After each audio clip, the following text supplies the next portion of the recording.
আজকে আমি নিজের হাতে লুডুস বানিয়ে তবে রান্না করে সবাইকে খাওয়াবো। এই লুডুস বানানোর রেসিপিটা আমি ভাইরাল মোস্তারিন আপুর থেকে শিখেছিলাম। আপনারা সবাই হয়তো বা চিনেন ওনাকে। অনেকদিন যাবত ধরে বানানোর ইচ্ছা হচ্ছিল, কিন্তু বানানোর সাহস পাচ্ছিলাম না। তবে আজকে রোজার মাস এসেই বানানোর সাহস পেলাম। জানি না কেমন হবে, তবুও একটু ভালো হচ্ছিল না। আপনারা দেখতে পারতেছেন বোতলটা ফুটো করে নিয়েছিলাম আমি, একদম বাজে হচ্ছিল, বারবার ট্রাই করতেছিলাম। যাই হোক, প্রথমবার যেহেতু বানাচ্ছি খারাপ হলো অসুবিধা নাই, দ্বিতীয়বার আবার ট্রাই করবো ভালো করে বানানো। সব কয়টা আমার বানানো হয়ে গেছে, আর লুডুস বানানো দেখতেই পারতেছেন। যাই হোক, প্রথমবার ভালোই হয়েছে, অতটা খারাপ হয় না। এবার রান্না করার পালা। প্রথম আমি সবজিগুলা কেটে নিব।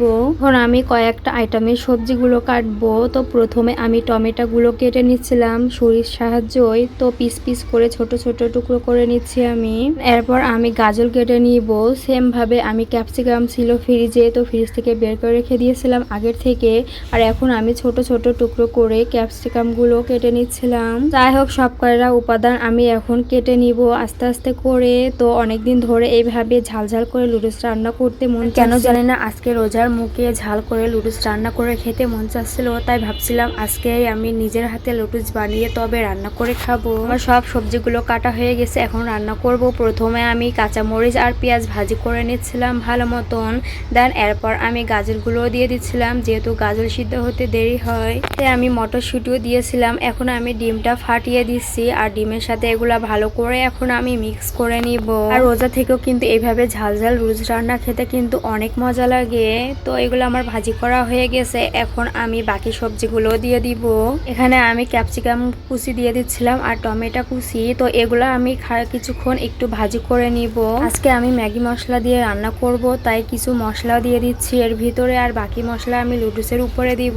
এই পর্যায়ে আমি এর ভিতরে সয়া সস অ্যাড করব, আর সয়া সস দিলে কিন্তু খেতে অনেক মজা লাগে। তো ভালো করে সব উপাদানগুলো মিক্স করে যে লুডুসগুলো আমি নিজের হাতে বানিয়েছিলাম সেটা এখন এর ভিতরে ঢেলে দিব।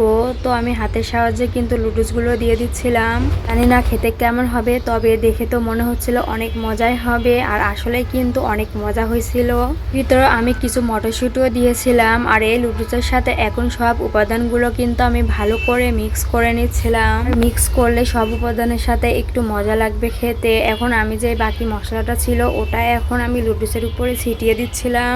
পর্যায়ে এখন আমি টমেটোর সস দিয়ে দিচ্ছি, আর সস ছাড়া কিন্তু লুডুস একদমই খেতে মজা লাগে না। আর বিশ্বাস করুন, আমরা তো খেয়েছিলাম লুডুসটা রান্না করে, অনেক মজা হয়েছিল। আসলে বাজারের যে লুডুস আছে ওগুলার থেকে এগুলা একদমই অন্যরকম। আপনারাও চাইলে আমার মতন একদিন বাসায় এভাবে ট্রাই করতে পারেন, এটা অনেক মজা। আর আপনাদের কাছে এই লুডুস বানানোটা কেমন লাগছে অবশ্যই কিন্তু কমেন্টে জানাবেন। সবাই ভালো থাকবেন, সুস্থ থাকবেন। আল্লাহ হাফেজ, টাটা।